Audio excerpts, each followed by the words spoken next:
Alright, mga kababayan, mga kaibigan, mga katokis, mga kapots. Kamusta po kayong lahat? And once again, welcome po dito sa ating mumunting channel, Simply Tokis Vlog.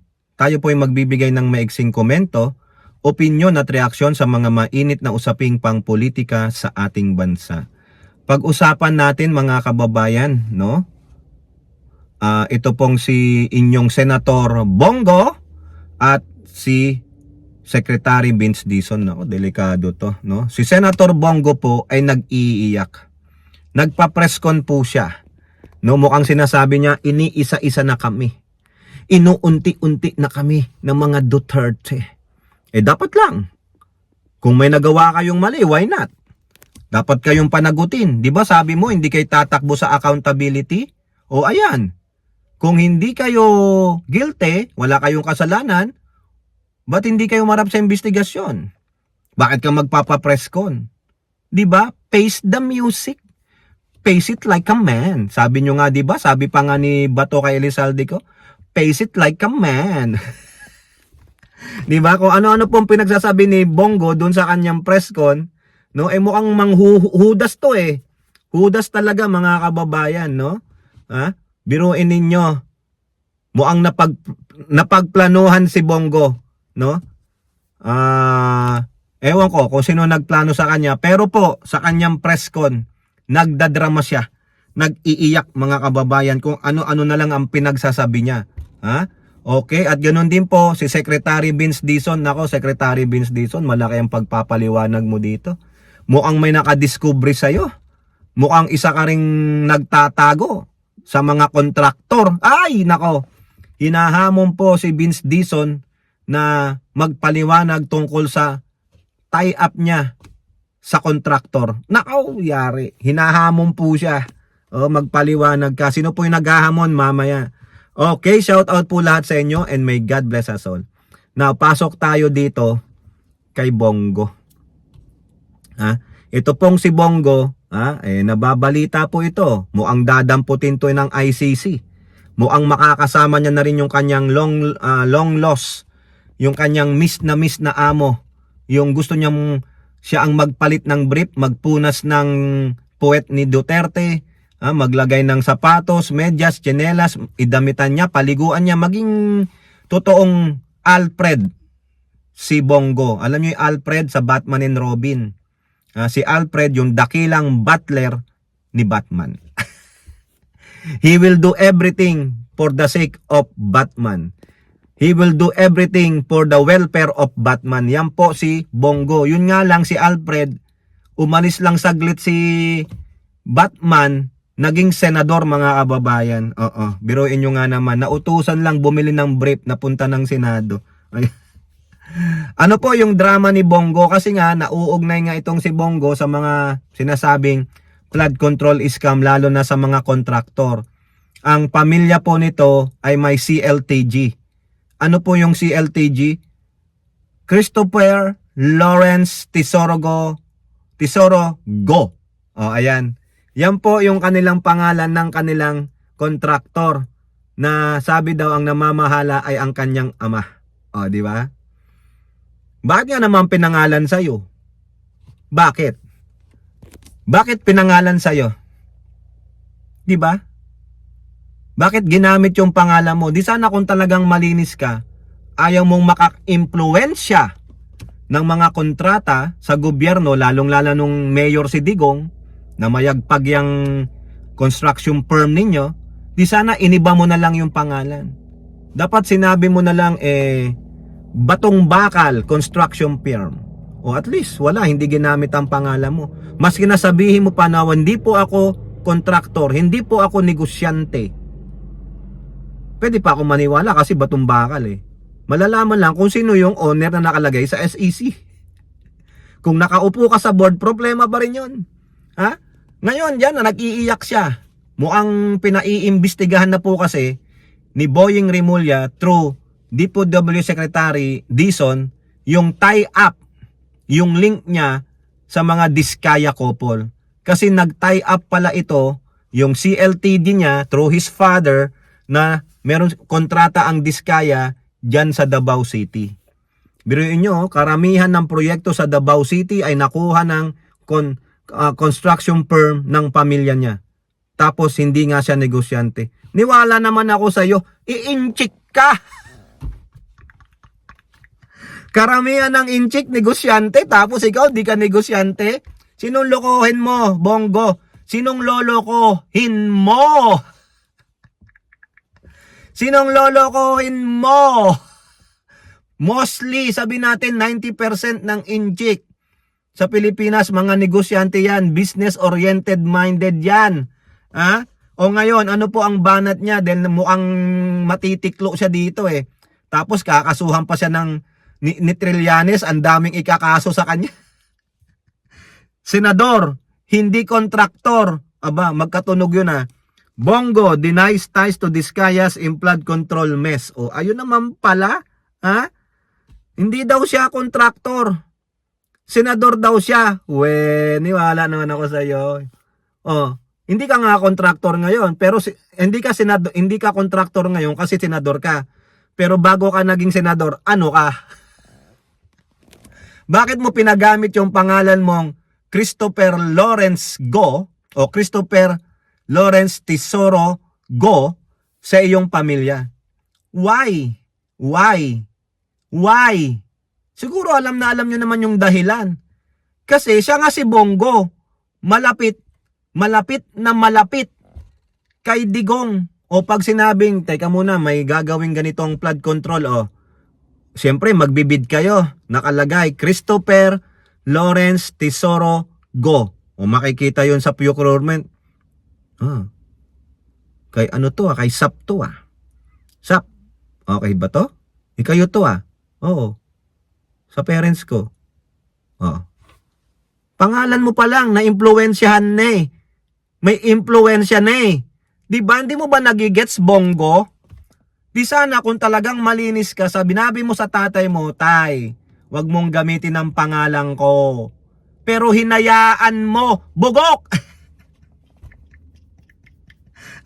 Ito sabi niya, he strongly denied allegation that he is being protected by contractors Curly and Sara Discaya. Bakit? Kasi nga yung tie-up doon sa kanilang company na CLTG, who recently backed out of cooperating with the Independent Commission for Instruction. Ayan. In a press conference, Go reacted sharply to remarks by Ombudsman Jesus Remulla, who claimed that Discaya were protecting the senator due to their shared business interests. Go asked Remulla not to make him a scapegoat just because the Discayas refused to cooperate with the ICI probe. Ako po'y isang senador. Hindi po ako negosyante. Hindi po ako kontraktor. Sana po huwag malihis po yung katotohanan. Ikaw, wag nyo daw ilihis. Wala naman naglilihis eh. Madadamay at madadamay ang pangalan mo dito kasi nga yung tie-up ng Discaya couple sa CLTG. Ulitin natin, CLTG. Ano ang ibig sabihin ng CLTG? Christopher Lawrence Tesoro Go. Ano pala yan? Anong gusto mo? Kurap lang talaga si Go? Di ba si LTG? Ayaw mo ng Christopher Lawrence Tesoro Go? O ganito na lang. Kurap lang talaga si Go.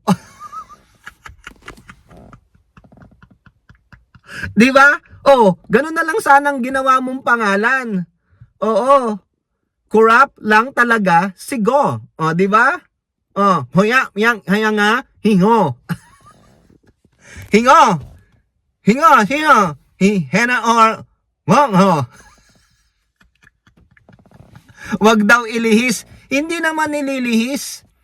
Parte yan sa mga kontrata na pinasukan ng Discaya couple. Kaya wag kang iiyak-iyak dyan. Mamaya mag-iiyak ka dyan, wala si Digong. Oy, bakit ka nag-iiyak? Walang sasaklolo sa'yo. Tulad nung ginawa nung 2022 election. Sabi ni Digong, ayan si Bong umiiyak. Kasi daw si Sara hindi magpresidente. Sabi ko, yan, ikaw magpresidente. Pumunta sa Comelec, nag-file for president. Di ba, Bongo? Wag kang mag-iiyak. Ako po isang senador, hindi negosyante, hindi po ako kontraktor. Hindi ko kilala yung Diskaya. We. At let me repeat, hindi po ako nakikipag-usap ng any government contracts o government transaction. We. Remember the pre-gate? Trillanes, pasok! Oh, hindi daw. Pero may South Korean pre-gate, South Korean pre-gate, South Korean pre-gate. Go called as unfair the accusation that his family firm earned contracts back with the government, especially during the administration of former Duterte. Go added he is even willing to be the complainant against his own relatives. So tingnan nyo, manghuhudas pa ang gago. Wala, ilalaglag. Ano yung sabihin yan? Makasarili, mga kababayan. Oo, makasarili po tawag dyan. Oy, Bongo, wag mo na kami lokohin. Alam na namin. O sige, baguhin na lang natin yung CLTG. Wag na lang Christopher Lawrence Tesorogo. Corrupt lang talaga si Go. Corrupt lang talaga si Go. Sangongo, kuya, yang nga hingo. Alright mga kababayan, pasok naman tayo dito kay Secretary Vince Dizon. Nako, pensay pare. Delikado. Pasensya naman Vince Dizon, delikado ka dito ha. Mukhang hinahamon ka po. Hinahamon ka ng isang, sana hindi ito maging Kiko Barsaga mga kababayan. Sana hindi maging Kiko Barsaga ang mga ito. Parang yung mga ibang batang congressman, mga kababayan, ay puro karamihan mga epal lang. May masabi lang. Pero ito siguro naman, bilyonaryo ito, pero mukhang may kaepalan din na ginawa mga kababayan na videohan po siguro panood na lang kayo ng LS natin, datatopic natin doon. Pero meron po itong hamon kay Secretary ng DPWH Vince Dizon. Ang tinutukoy po nating congressman ay walang iba kundi si Congressman Leandro Libiste. Ito po, bilyonaryo ito. Hindi niya nga po tinanggap yung sahod niya bilang congressman. Binalik niya po. O mabuti naman. Hindi niya siguro kailangan ng 250,000. Mani lang sa kanya yan. Baka wala pang isang oras, kinikita na nila yan bilang negosyante. O mabuti naman. Congratulations. O ano ang sabi ni Leandro Libiste? Hinahamon niya po si Vince Dizon. Be transparent. Leandro Libiste urged Vince Dizon to reveal teams contractor ties. Oh, may kasamahan ka yata. May kagrupo ka, Vince Dizon dyan sa DPWH na may contractor ties. Nako. Batangas Representative Libiste called on DPWH Secretary Vince Dizon to come clean and reveal his and his team's connection with contractors. Nako, Vince Dizon, magpaliwanag ka. I heard that Secretary Dizon and his team have connection with contractors, and in the interest of transparency, should disclose all of their connections with contractors and any knowledge that they have on the possibility of kickbacks from DPWH project. Vince Dizon baka naman ikaw ay isang double agent. I'm asking Secretary Dizon to disclose any and all of his team's connection with current, past, or potential future contractors of DPWH project. When pressed, Libiste clarified that he was not accusing Dizon of committing wrongdoing. Yun naman pala. Ang gusto lang, maging transparent. Siguro naman, kaya yan ni Vince Dizon. Kung walang katiwalian, wala siyang connection, right away, he will make a statement. Wala po. Mas kinakalkalin nyo, ganyan. Imbestigahan nyo ako. I'm willing to submit for investigation. Ganun po yun. I will not want to say that I'm accusing, but that I am asking him to disclose and be transparent of whatever connection he or members of his team might have. Tama naman. Para hindi ka mapulaan. Tama naman yung sinasuggest ni Congressman Libiste. Hindi kanya ina-accuse. Kundi ang gusto niya, para malinis, maging transparent ka. May connection ka ba sa mga kontraktor na tiwali? Kayo, yung team mo, may connection ba kayo? Sino sa inyong may connection dyan?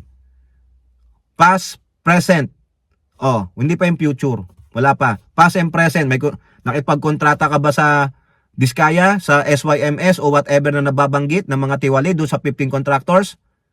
Kung sinabing yes, medyo questionable. Ganon. Transparency po. Hindi po ina-accuse na may katiwalian si Vince Dizon. O ito na naman kayong mga mandarambong dyan, yung mga gusto lang makakuha ng mga clickbait ha.